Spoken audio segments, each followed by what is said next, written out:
Welcome to The Explainer. Today, we're diving into a deeply moving story about something we all struggle with, hustle culture.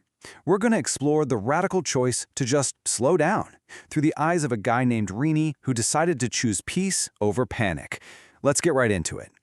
What happens when it's 9 a.m. on Monday and you suddenly realize you have nowhere to run to? That exact thought marks a total game changer for our main subject, Rini. I mean, think about it. For most of us, 9 a.m. on a Monday is literally peak anxiety time, right? The alarms are blaring, traffic is totally backed up, your inbox is already overflowing. Rini used to live that exact life. And he admits, honestly, at first, the stillness completely threw him off. He'd wake up, get totally ready by 9 a.m., and then boom, it would hit him.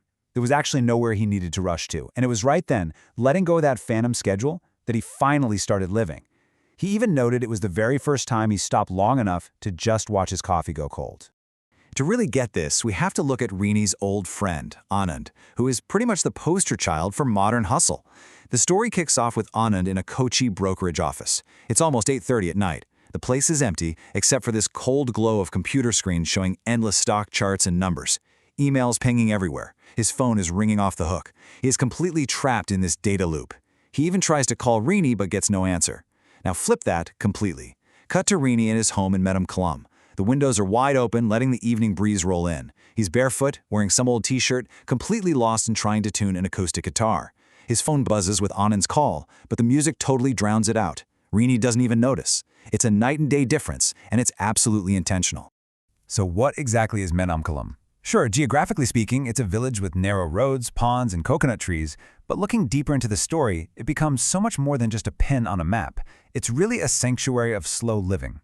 It's defined by the intentional absence of all that rushing.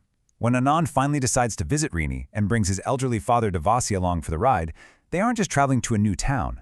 They are crossing a border into a totally different state of mind. Out there, kids playing cricket on the road just casually step aside for cars. It's a place where the air literally smells different. Homes smell like coconut oil and fish curry. And silence? It isn't awkward at all. It's completely embraced.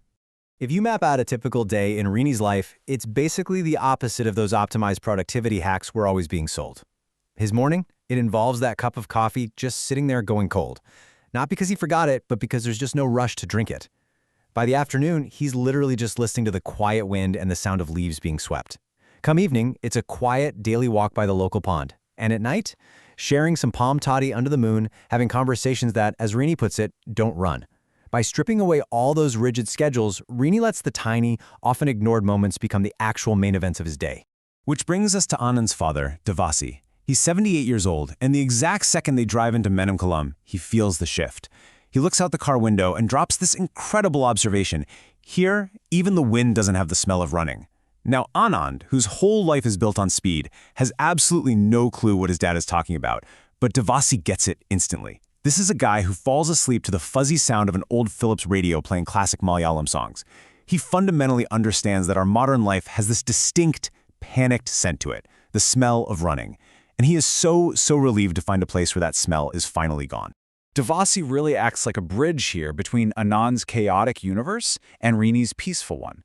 Just look at these incredibly specific moments from the story. On their way over, they stop at a tea shop. Devasi spots this vintage Bajaj Chetak scooter. He doesn't want to ride it, he literally just kickstarts it to hear the rhythm of the engine, smiling when he guesses the spark plug was recently changed. Later on, a cow blocks their car on a narrow dirt road. Devasi stops Anand from honking, simply telling him, "It's her road. We're the ones who came here." When he sees Rini's guitars, he casually mentions that a house needs music so it doesn't fall asleep. And maybe the best part? When Anand's phone rings with yet another work crisis, and Anand finally chooses to ignore it, Devasi just smiles and says, "You can do that too." He's giving his son permission to just stop running.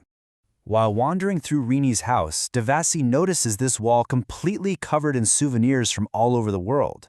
A wooden boat, an old compass, a metal bell. These little trinkets show us that Rini wasn't always the Zen.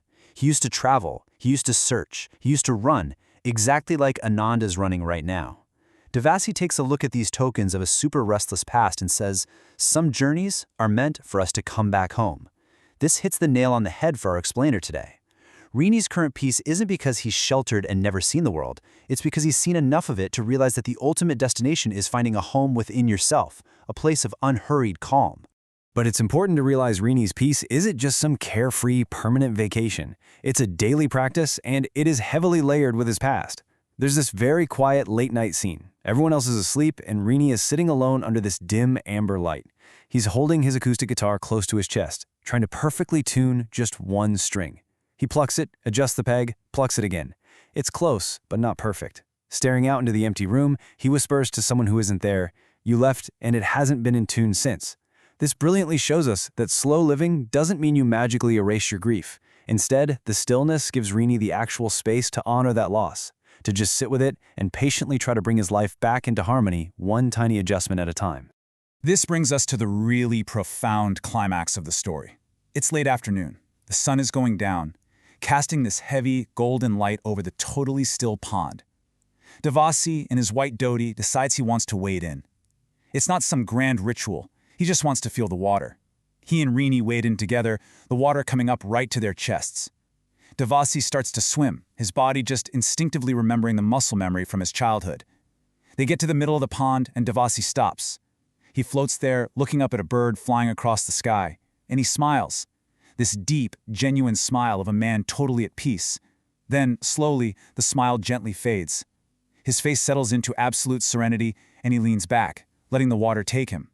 He passes away right there, completely enveloped by the stillness he loves so much. The way the writer handles what happens next is just incredible. There is no chaotic rescue music, no huge dramatic cinematic breakdown. Anand rushes into the water, soaking his clothes, completely overwhelmed with disbelief as he holds his father. Rini stands by, just taking a deep breath. But the most powerful image here is what the environment does. The story specifically focuses on the water. A life is just gracefully ended, a massive, monumental event for Anand and Rini. Yet the wind just rises slightly.